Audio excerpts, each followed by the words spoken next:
Bien, damos gracias a Dios por estar un miércoles más aquí en este Ministerio Hispano y vamos a tener la parte del estudio bíblico, un estudio bíblico nuevo, la Biblia libro por libro, y esperamos que sea de bendiciones para todos ustedes y para todos aquellos que nos están viendo y escuchando por Facebook, que esperamos que también sea de bendición a su vida.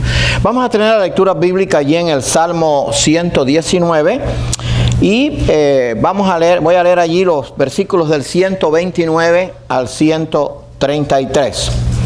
Salmo 119, 129 al 133. Dice: maravillosos son tus testimonios, por tanto los ha guardado mi alma. La exposición de tus palabras alumbra, hace entender a los simples. Mi boca abrí y suspiré, porque deseaba tus mandamientos. Mírame y ten misericordia de mí, como acostumbras con los que aman tu nombre. Ordena mis pasos con tu palabra, y ninguna iniquidad se enseñoree de mí. Vamos a orar. Señor y amante Padre, te damos gracias por tu amor, por tu misericordia y por la seguridad que nos das a través de la fe en Jesucristo de la vida eterna. Prepáranos de mente y corazón para recibir el mensaje del estudio de tu palabra. Sé con cada uno de los aquí presentes y con cada uno de aquellos que nos van a ver y escuchar por Facebook o YouTube. Que tú les bendigas y les cuides. Ayúdanos a serte fieles y a estudiar cada día más tu palabra para conocer cuál es tu voluntad y vivir siempre de acuerdo a ella. Te pedimos que perdones nuestros pecados. Te lo pedimos todo humildemente en el nombre de tu Hijo amado Jesucristo. Amén. Bien, vamos a comenzar este estudio, la Biblia libro por libro. Y esperamos, hermanos, que sea de bendición. Ya para mí ha sido bendición.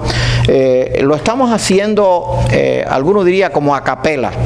Estamos tomando la Biblia, viendo parte por parte y esperamos que sea de bendición. Está siendo de bendición para mí.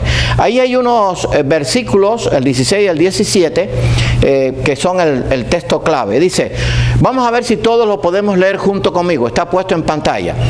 Toda la Escritura es inspirada por Dios y útil para enseñar, para redarguir, para corregir, para instruir en justicia, a fin de que el hombre de Dios sea perfecto e enteramente preparado para toda buena obra. Segunda de Timoteo 16 y 17.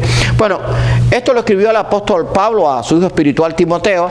Dice, cuando él escribió toda la Escritura es inspirada por Dios, en ese tiempo todavía el Nuevo Testamento no estaba escrito o compilado. Sí habían algunos libros que ya estaban iniciándose su escritura, pero cuando habla de toda la Escritura es todo el Antiguo Testamento. Ahora bien, para nosotros cuando leemos ese pasaje estamos hablando de toda la Escritura. Vamos a ver que la Escritura empieza en Génesis 1:1 y termina en Apocalipsis 22:21. Lo he repetido tantas veces para ustedes y para mí que no se nos puede olvidar. O sea, yo tomo Génesis 1:1 y lo sumo hasta Apocalipsis 22:21 y el resultado es la verdad de la palabra de Dios. Hay un salmo que yo lo he mencionado otras veces que dice, la suma de tu palabra es verdad. Usted como cristiano, yo como cristiano, como pastor, debo conocer la palabra de Dios, debo enseñar la palabra de Dios y debo de vivir de acuerdo a la palabra de Dios. Ahorita estamos conversando con algunos hermanos y es triste que haya cristianos que desconozcan la esencia y la verdad bíblica. O sea, si lo conocemos la verdad bíblica, hermano, tenemos que vivir de acuerdo a ella y actuar de acuerdo a ella. Por eso es que hemos preparado este estudio. Dice que cuando conocemos la Escritura, eso nos es útil para poder enseñar. O sea, yo no pudiera enseñar y usted no puede enseñar a otros si no conoce la Escritura.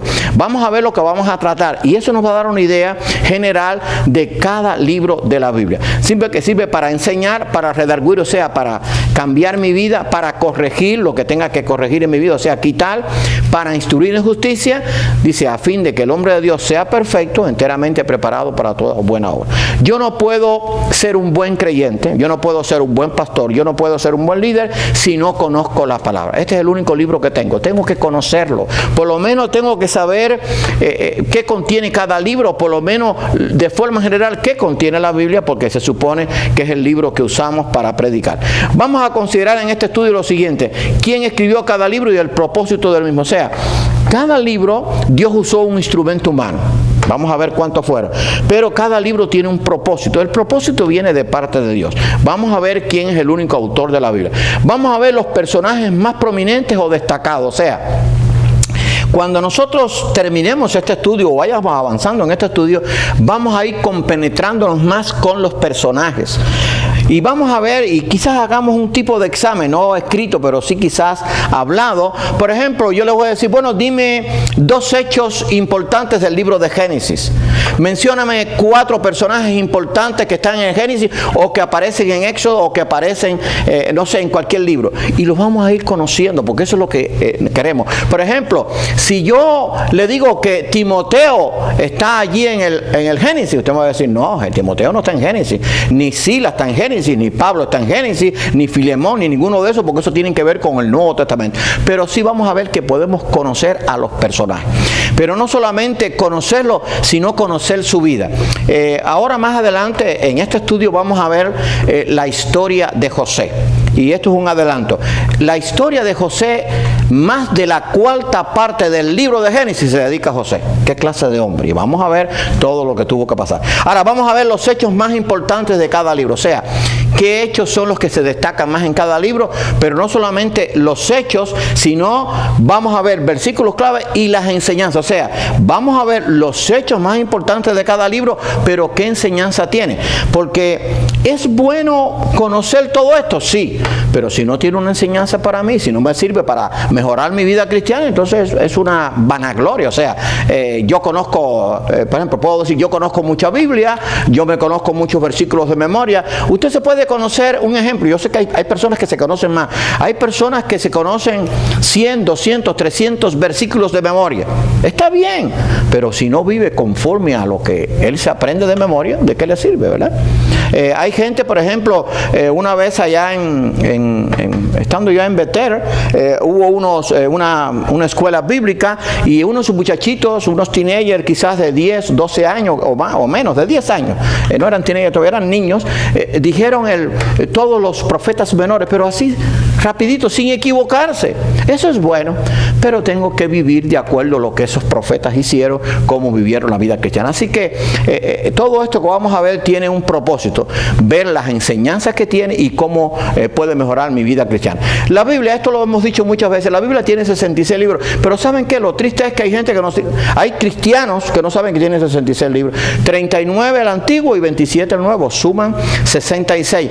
Y es bueno conocer esto porque ahora hay gente que le está añadiendo libros a la Biblia, el Evangelio de Tomás, el Evangelio de Magdalena, el Evangelio de Pedro, o sea, otros evangelios. No hay más que los 4 evangelios y los 27 libros del Nuevo Testamento, escritos por unos 40 hombres aproximadamente, en un periodo entre 1500 a 1600 años. O sea, los hombres fueron los instrumentos que Dios usó.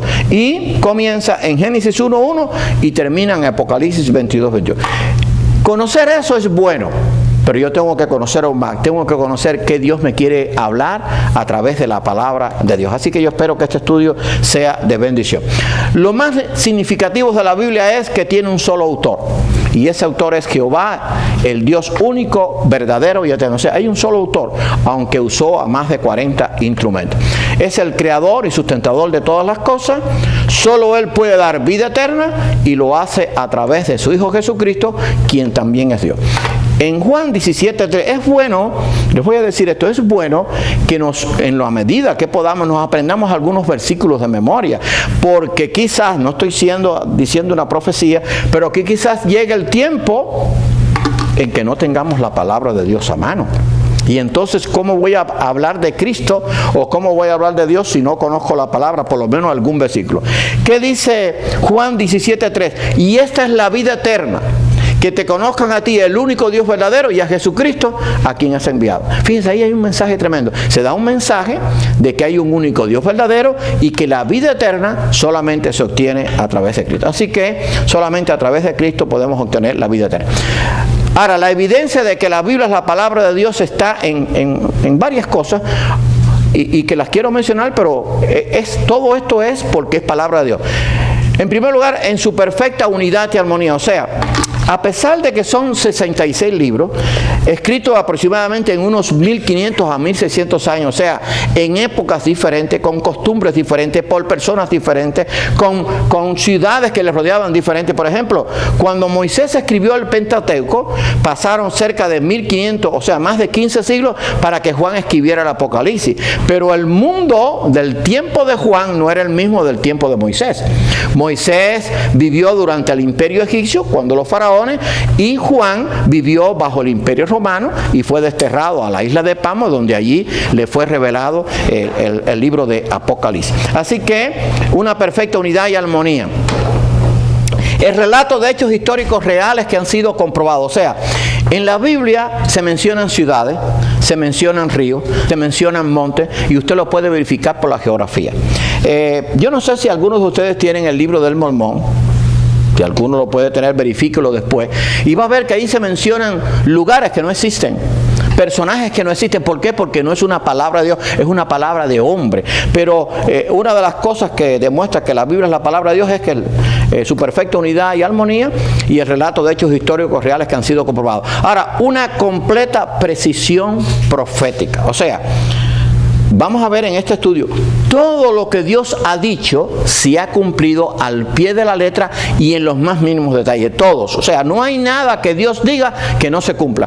Por eso es, y esto me lo estoy diciendo yo, tenemos que estar tranquilos y confiados, porque la victoria está profetizada, es de Dios, punto. Y eso nadie lo va a poder evitar, nadie lo podrá cambiar. Y aunque el mundo actualmente está en contra de Dios, el mundo general, la mayoría, la victoria está asegurada. Así que yo me lo estoy diciendo yo mismo, tenemos que estar tranquilos y confiados. Ahora, no oculta, fíjese por qué también es la palabra de Dios, no oculta los pecados de hombres fieles y prominentes. Por ejemplo, si la Biblia hubiera sido escrito por hombres meramente, por ejemplo, no hubieran mencionado el pecado de Abraham, que dudó de lo que Dios le dijo, se rió, inclusive igual que Sara, cuando salió con su esposa, dijo: esta es mi hermana, para que no le hicieran daño. No, hubiera ocultado los pecados de David, que era del cual vino el Mesías, de que había pecado con la mujer de Urías Geteo, había sido el asesino intelectual. O sea, la Biblia hubiera ocultado eso. Pero si usted lee la Biblia, ves que la Biblia no oculta ningún pecado de los hombres más prominentes. O sea, los dice. Hay hombres, por supuesto, que la Biblia no menciona sus pecados. Por ejemplo, no se habla nada de Juan el Bautista, no se habla nada de Daniel malo, quiero decir, pero temen haberlo hecho. O sea, ¿por qué? Porque eran hombres. Pero la Biblia no oculta los pecados de hombres fieles y prominentes. Y también manifiesta una perfecta solidez en sus enseñanzas. O sea, no hay, por ejemplo, una parte de la Biblia que diga que algo es bueno y después dice que es malo. No, eso no existe. La Biblia tiene una completa solidez. O sea, lo que es malo para Dios sigue siendo malo, y lo que es bueno sigue siendo bueno, punto. Entonces, nosotros, en base a esto, tenemos que tener una calidad en nuestros principios. O sea, yo no puedo cambiar mi escala de valores por el tiempo en que vivo. Por ejemplo, yo nací en el año 1946, ya cuando en el año 1960 yo tenía unos 14 años, esa era otra época, pero el pecado era lo mismo. O sea, ahora estamos en el 2020. No puedo decir, bueno, ahora estoy en el 2020, me voy a dar a hacer algunas cosas que quizá no podía hacer en el año 1960. No, la Biblia mantiene una perfecta solidez en sus enseñanzas. Lo malo es malo y lo bueno es bueno. Por eso el profeta Isaías, creo que es el capítulo 5, versículo 20, dice que llegaría el tiempo en que la gente a lo malo le llamaría bueno y a lo bueno malo. Ese es el tiempo que estamos viviendo. Pero la Biblia no cambia su enseñanza como la cambian los hombres. O sea, lo que enseña la Biblia me sirve para ahora, para después y para siempre. Y es más, no va a cambiar ni en la eternidad, porque Dios sigue siendo el mismo. Es perfecto, es justo, es santo, es verdad. O sea, tiene todos los atributos que no son cambiables. Ahora, la Biblia comienza, fíjese bien, la Biblia comienza con la creación de los cielos y la tierra y el comienzo del reino de los hombres. Ese es el comienzo de la Biblia. O sea, comienza con la creación de los cielos y la tierra y el comienzo del reino de los hombres. Eso está en Génesis capítulo 1. Ya por lo menos ahí vamos cogiendo una idea de qué contiene la Biblia. Ahora, termina con la creación de cielo nuevo nuevo, tierra nueva y la implantación del reino eterno de Dios, que están en los Apocalipsis, en el libro de Apocalipsis, capítulo 21 y 22. Entonces me preguntan a mí ahora, o la pregunta de, bueno, ¿cuándo comenzó el reino de los hombres? En la Biblia, en el capítulo 1 de Génesis. ¿Cuándo va a ser implantado? ¿Dónde se registra que Dios va a implantar su reino eterno? En los capítulos 21 y 22 de Apocalipsis. Lo tengo que saber. Aunque Isaías habló de cielos nuevos y tierra nueva, pero en una forma descriptiva, clara, amplia, se habla en Apocalipsis 21 y 22. Cuando yo conozco eso, tengo una panorámica de todo lo que Dios va a hacer, y eso me va a ayudar. Ahora fíjense esto que viene. El reino de los hombres está llegando a su fin. ¿No se han fijado que el mundo se está deteriorando por día? Yo me recuerdo en mi tiempo, o sea, y el tiempo quizás de alguno, pero bueno, menos. Por ejemplo, en mi tiempo, hace, digamos, en la década del 60, en la década del 70, estoy poniendo un ejemplo, el mundo se ponía malo quizás por década o por año, ¿verdad? Pero eso ha ido cambiando. Hoy el mundo se pone malo por días, por hora. Cada día está peor, cada hora está peor. Le estaba contando a algunos hermanos antes de comenzar que hoy recibí allí en Facebook, a veces recibo esos mensajes. Esta es la nueva línea de otoño de un famoso Gucci, que yo no sé ni quién es, pero dice que es un famoso modista. Y yo quisiera que ustedes vieran las modas para los jóvenes. Hay un muchacho que viene con un pantalón y un pullover, pero con una sayita rosada encima. Esa es la moda ahora, la famosa moda para otoño. Entonces otro que viene con un pantalón, pero con una blusita corta aquí, entonces un dibujito que parece de mujer. Eso es el mundo en que vivimos. ¿Por qué? Porque los valores se han cambiado y el mundo lo que quiere es ir en contra de Dios. Pero hay algo que tenemos que entender. El reino de los hombres está llegando a su fin. Por eso ahora es que están ocurriendo todas esas cosas. Yo no sé si ustedes recuerdan, claro, a algunos quizás esto le impresiona un poco, por eso yo lo vi. Yo me recuerdo cuando, estoy hablando de hace muchos años atrás, por los años 50 y pico, 60, yo me recuerdo que iba a casa de mis tías en el campo. Entonces me recuerdo que cuando yo iba a veces con mi abuela fue la que me crió, ahí estaban sus hijas, que eran mis tías, y entonces pues decía, bueno, vamos a matar un guanajo, un pavo, o vamos a matar una gallina. ¿Qué se hacía? Se cogía la gallina, se le retorcía el pescuezo, y entonces empezaba a dar aletazos. Cuando ya estaba dando, a veces lo metían abajo un cubo. Ya mientras estaba dando aletazos, sabían que estaba dando los últimos aletazos hasta que se moría. Bueno, ¿por qué digo eso?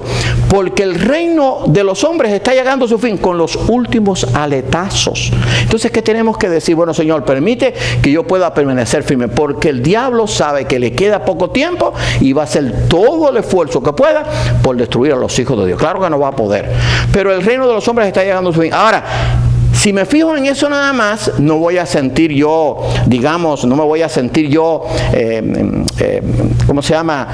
impulsado a depositar mi fe en Dios. Sí, el reino de los hombres está llegando a su fin y está pasando todo esto, pero el reino de Dios está por comenzar. ¿Dónde es donde nosotros vamos a vivir por siempre? No en el reino de los hombres. Vamos a vivir por siempre en el reino eterno de Dios. Y entonces, si el reino eterno de Dios está por comenzar, entonces voy a descansar. Ay, Señor, gracias. Yo no sé si a ustedes les ha pasado, yo esta experiencia la he pasado muchas veces, quizás a ustedes también. Cuando, por ejemplo, yo estaba, mi hija, bueno, mi familia y yo, ahí está mi hija, vivimos en Panamá.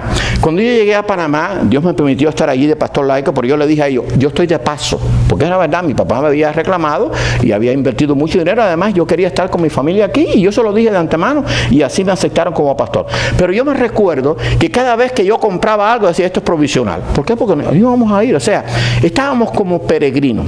¿Cómo vive el peregrino? Vive peregrino, o sea, ese no es tu lugar fijo. Entonces, yo cada vez que compraba algo, conversaba con mi esposa, esto es pasajero, esto es por un tiempo. Tuvimos 2 años y medio en Panamá. Ahora bien, estamos en este mundo como peregrinos. O sea, estamos de paso. ¿Que el mundo está difícil? Sí, pero estoy de paso, hijo.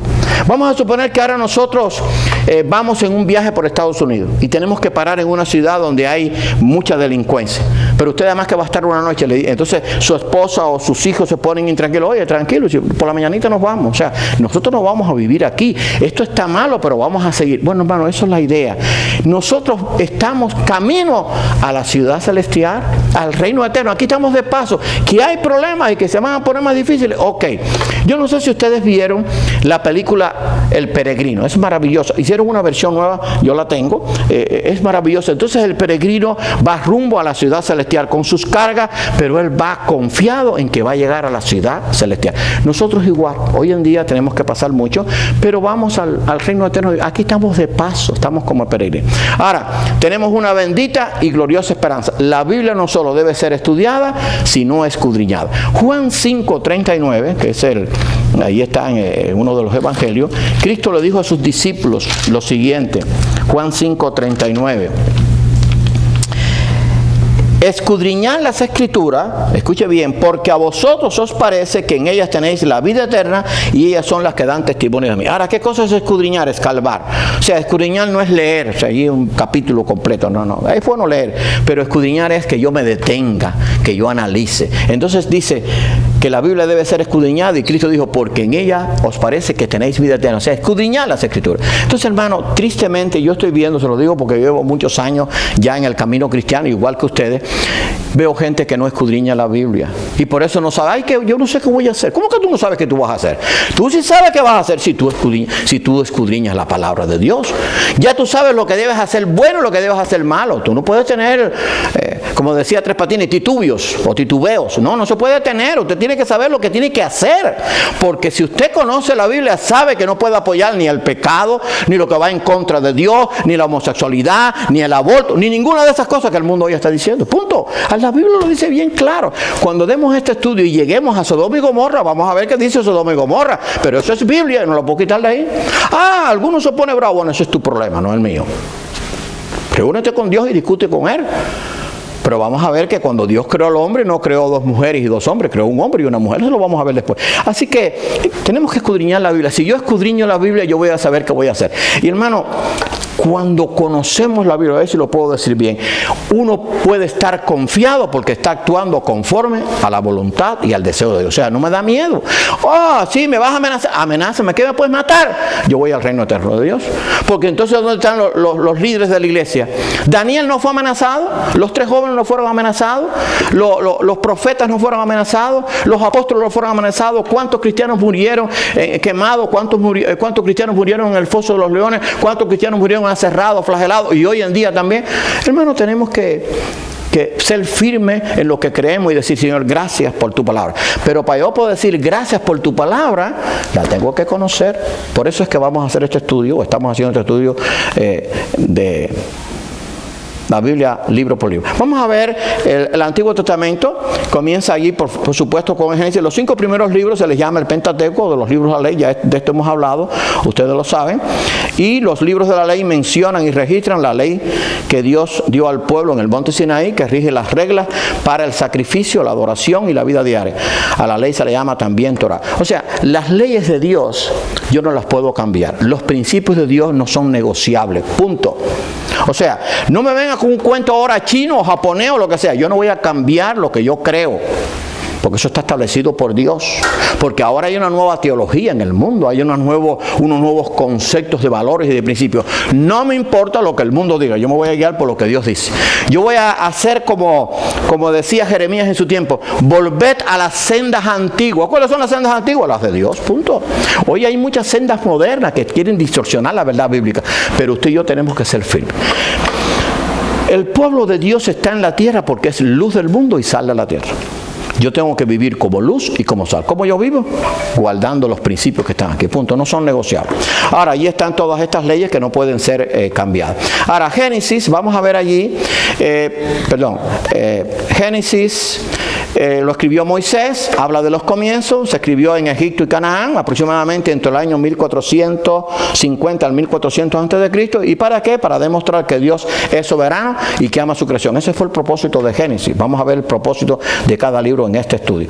Ahora, en los resúmenes de los capítulos está, en los capítulos del 1 al 11, la creación, la caída, el diluvio y la torre de Babel. Capítulos 1 al 11. No me ponga la torre de Babel en Deuteronomio, no me ponga la torre de Babel en Primero de Reyes. Eso no puede caber ahí. Eso está en en Génesis. Abraham, la historia de Abraham está en los capítulos 11 al 25 de Génesis. Isaac y Jacob están de los capítulos 25 al 36. Y José, del cual vamos a tener un estudio detallado, son los capítulos del 37 a 50. Son 14 capítulos. Si usted divide 50 capítulos que tiene Génesis entre 4, le da 12 puntos y algo. Si a José se le dedicaron 14 capítulos, más de la cuarta parte del libro de Génesis se dedicó a José. Vamos a ver por qué. Claro, cada uno tiene su parte. Ahora, hay versículos clave en el libro de Génesis. Este es uno. Bendeciré a los que te bendijeren. Esto Dios se lo dijo a Abraham. Y a los que te maldijeren, maldeciré. Y serán benditas en ti todas las familias de la tierra. Génesis 12:3. Ahora bien, ahí nos podemos quedar y terminar el estudio. Si yo no creo eso, tengo un problema. Porque eso se lo dijo Dios a Abraham, al que iba a formar el padre de la nación hebrea, del cual iba a venir el Mesías. Y él le dijo a Abraham: bendeciré a los que te bendijeren, y a los que te maldijeren, maldeciré. Ahora bien, stop. Vamos a suponer que ahora yo oigo porque los hay, usted lo oye todos los días, gente maldiciendo a Israel. Ese no tiene que ver nada conmigo, sea el que sea, y me prometa lo que me prometa, punto. Lo he hecho a un lado, ese está a la izquierda, no a la derecha. Entonces, hoy en día hay gente que dicen ser cristiana y entonces están al lado de los que están maldiciendo a Israel. ¿Cómo es posible? Eso no cabe. Entonces no conocen la Biblia, porque eso es una ordenanza, eso es una promesa que se cumplió y que Dios la ha cumplido. Analice todos aquellos países que han maldecido a Israel, ¿cómo están? Ahora, analice todos los que han bendecido a Israel, ¿cómo están? Ahora, no solamente las naciones, sino usted como persona. Si usted apoya a Israel, estoy hablando de Israel como pueblo de Dios, no es que en Israel no haya gente mala, estoy hablándolo como pueblo de Dios. Si yo apoyo a Israel, apoyo lo que Dios dice, yo voy a ser bendecido, punto. Ahora, si yo maldigo lo que Dios bendice, tengo un problema. Pero el problema no es con otro que no sea con Dios. Así que ese solo texto ya me basta y me sobra. Y eso está en Génesis, capítulo 12, versículo 3. Y serán benditas en ti todas las familias de la tierra. ¿De qué le estaba hablando allí Dios a Abraham? Del Mesías. Serán benditas en ti todas las familias de la tierra. O sea, todas las naciones serán benditas a través de Jesucristo. Pero Jesucristo, ¿quién era? Un judío de la tribu de Judá.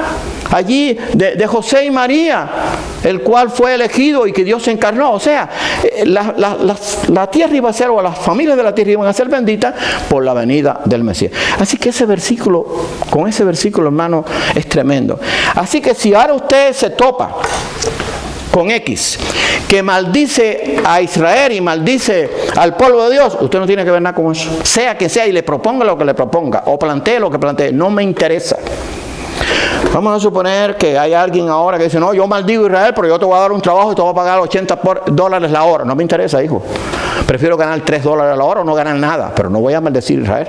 Ustedes saben, estoy hablando hace muchos años, quizás por allá por los años... Yo me convertí en una época muy difícil en Cuba, fue los años 62. Y entonces yo creo que no sé si fue en el 63, 64, o un poquito más, era un tiempo muy difícil. Un día empezaron a buscar firmas contra Israel. Estoy hablando de hace mucho, por los años 60 y pico fue. Y entonces me recuerdo, yo estaba, ya no fue después del 67 porque yo estaba casado, pero fue por 67, 68, ese tiempo era muy difícil en Cuba. Y entonces le digo a mi esposa, porque ya lo había oído, le digo: fíjate lo que te voy a decir, yo no voy a firmar nada ni voy a maldecir a Israel. Pase lo que pase, yo te quiero mucho, yo creo que ya David, no sé si había nacido, no lo voy a hacer. No sé después qué pasó, aquello se desvaneció, pero yo hice un propósito: no voy a maldecir a Israel, punto. Ahora, yo no maldigo a Israel porque yo lo digo, yo no maldigo a Israel porque Dios lo dice, ese es el problema. Ahora, si yo no conozco eso, entonces cualquiera maldice a Israel. Ese es el problema. Por eso hay un desconocimiento en el pueblo de Dios. Por eso hay gente que dice: no, a mí no me interesa que maldigan a Israel. Pues mira, tienen un gran problema, pero el gran problema lo tienes con Dios, no es con nadie en particular. Así que ese solo versículo clave me basta y me sobra. Y el otro, que le fue dicho a Jacob, confirmando de que Jacob era el hombre que Dios tenía preparado para que fuera el padre de la nación hebrea. Acuérdese que el Dios de Abraham, de Isaac y de Jacob es el Dios verdadero. Y estableceré mi pacto entre mí y ti y tu descendencia después de ti en sus generaciones, por pacto perpetuo. O sea, el pacto de Dios con Israel no es por un tiempo, no fue por unos años, es perpetuo. para ser tu Dios y el de tu descendencia después de ti. Génesis 17, 7. Y cuando habla de tu descendencia después de ti, está hablando también la descendencia que vendría por la fe en el Mesías. Ahora vamos a ver, que con esto vamos a terminar esta noche, los personajes más prominentes y destacados en el libro de Génesis. Entonces yo creo que sí les puedo dar material hoy. Después yo voy a hacer algunas preguntas, o sea, quizás el miércoles que viene. Pero vamos a conocer los personajes más prominentes y destacados en el libro de Génesis. Tengo que por lo menos conocer eso. ¿Quiénes están ahí? Adán y Eva, la primera pareja en la tierra. ¿Cómo tú me vas a meter a Adán y Eva en el Apocalipsis o en la iglesia primitiva? No, Adán y Eva fue la primera pareja. Ahora, ¿es importante eso? Sí, es importante, hijo. Eso me lo estoy diciendo yo, hijo yo también. La primera pareja, un hombre y una mujer. De eso vamos a hablar después. No fue dos hombres ni dos mujeres. Eso es importante. O sea, si yo conozco eso, y vuelvo y repito, no puedo apoyar a nadie que me apoye el matrimonio homosexual. Punto. Pase lo que pase, no puedo hacerlo. Eso lo enseña la Biblia. O sea, yo no puedo cambiar eso. Ahora, Caín y Abel. Esto es importante, aunque no vamos a tocar ese tema. Caín y Abel representan la simiente impía y la simiente justa. Ahí están los textos. Ahora bien, si yo no sé que hay una simiente impía y una simiente justa, hay cosas que después lo voy a entender en la Biblia. Por eso es que la Biblia hay que estudiarla en una forma progresiva, así como la estamos estudiando. Y claro, yo voy a tratar, cuando lleguemos ya a otros análisis, a hablar más en detalle. Pero aquí en estas dos, bueno, tenemos a Adán y Eva y a Caín y Abel. Adán y Eva la primera pareja y Caín y Abel la simiente impía y la simiente justa. Eso está allí, los versículos están puestos en pantalla. Set fue el sustituto de Abel y de simiente justa. Génesis 4:25. Cuando Caín mata a Abel, Dios le da un hombre a Set. Dice, este fue en sustitución por Abel y es de la simiente justa, porque Dios tiene un plan. O sea, el hombre cree, y esto me enseña, el hombre cree que puede destruir la simiente de Dios. Eso no lo puede hacer el hombre. Lo ha tratado de hacer a través desde el comienzo de la creación, desde que el hombre pecó. Pero allí se demuestra que Dios va a mantener una simiente justa. Enot, fíjense qué detalle. Enot no vio muerte porque Dios lo llevó. Creo que la edad de Enot en que murió fue 360. Déjame ver si fueron 365. Está allí en Génesis 5, pero quiero estar seguro. Génesis 5, 23 y 24. Dice, y fueron los días de Enot 365 años. Y Dios se lo llevó porque dice que con Dios caminó Noé. Ahora fíjense qué detalle, que eso no lo habíamos quizás descubierto en detalle. ¿Saben quién era hijo de Enot? Matusalén. Pero qué coincidencia que Matusalén fue el hombre registrado en la Biblia que más duró 969 años. A los 60 años empezó el kinder. Sí, porque si duró 969, a los 60 años era un niño. Bueno, eso es jugando. Pero oye, 969 años, pero era hijo de Enot, que fue traspuesto. ¿Qué le parece? Así que eso está en Génesis 5, 21 y 27. Noé, no sé si después lo voy a preguntar lo que hemos estudiado, pero esos son personajes del Génesis. Noé, hombre temeroso de Dios que fue librado del diluvio junto con su familia. Eso está en Génesis 5, 28 a 30. ¿Qué importancia tiene Noé? Que fue un hombre justo en medio de una generación maligna, perversa, corrupta y violenta. Eso me tiene que dar un mensaje a mí. Yo también hoy, en medio de una generación violenta, corrupta y malvada, tengo que vivir como vivió Noé. Un hombre temeroso de Dios, que dice que la Biblia que Noé caminó con Dios. Ahora, Sem, Cam y Jafet. ¿Quiénes son? Los hijos de Noé. De esos tres hijos se pobló la tierra. ¿Qué les parece? Aunque de Adán y Eva venimos todos, recuerden que cuando el diluvio murió toda la generación de Adán, solamente se salvó Noé con su familia, que fueron 8 personas. Ahora, de Sem, Cam y Jafet se pobló la tierra, los hijos de Noé. Fíjense si es importante. Entonces me pregunto a mí, bueno, ¿de quién realmente se pobló la tierra? De Sem, Cam y Jafet. Porque toda la generación de Noé murió en el diluvio. Claro que todos venían de Noé, digo de Adán y de Eva, pero fueron de Sem, Cam y Jafet. Así que es importante. Ahora, Nimrod, eso viene en la Biblia. ¿Quién fue hijo de Cus y que no temía a Dios? El primero que se rebeló contra Dios, que fundó Babel, el origen del imperio babilónico. Yo tengo que conocer a Nimrod. ¿Dónde está Nimrod? Está en el libro de Apocalipsis. Y es un ejemplo de lo que es la... Bueno, me equivoqué en 65 libros. Está en Génesis, perdón, sí, gracias. Nimrod está en Génesis. Era de simiente impía.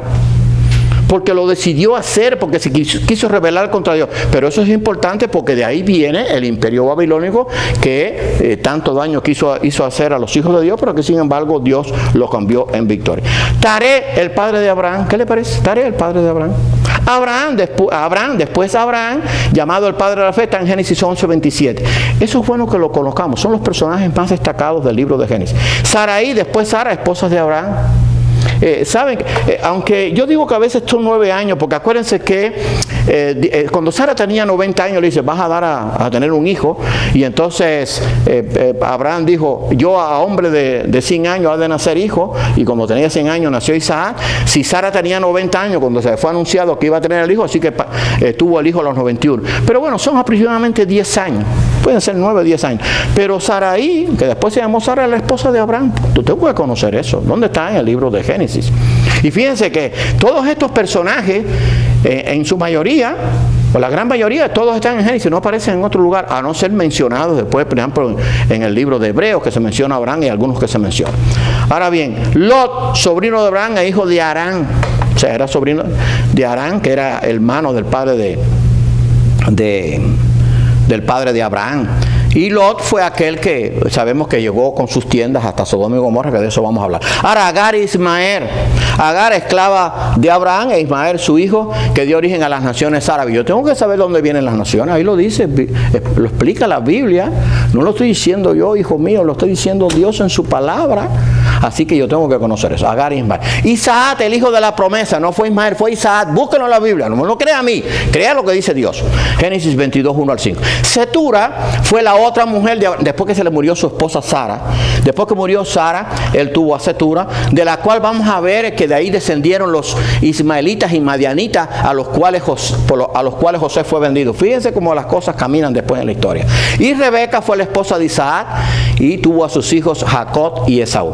Jacob, el que luchó por la bendición, tuvo la primogenitura, aunque fue de una manera para nosotros quizás no muy buena, pero estaba dentro del plan y propósito eterno de Dios, porque Saúl realmente menospreció la primogenitura, o sea, no la apreció, porque si hubiera sido otro no la hubiera vendido. Y vamos a ver después cuando estudiemos la vida de Jacob, cómo él lucha por la bendición de Dios, y no solamente eso, sino que Dios después lo aprueba. O sea, se equivocó Dios porque en el vientre de Rebeca estaba Jacob y Esaú, eran gemelos. Y Dios no hubiera podido hacer que Jacob hubiera salido primero, sí, pero él permitió que saliera Esaú. Y fíjense que Jacob salió agarrado del cacañal, porque Dios quería darnos la lección, que cuando usted lucha por la bendición de Dios, cuando usted es fiel, Dios lo bendice, punto. Eso fue lo que le pasó a Jacob y después Dios lo ratificó como uno de los padres de la nación hebrea.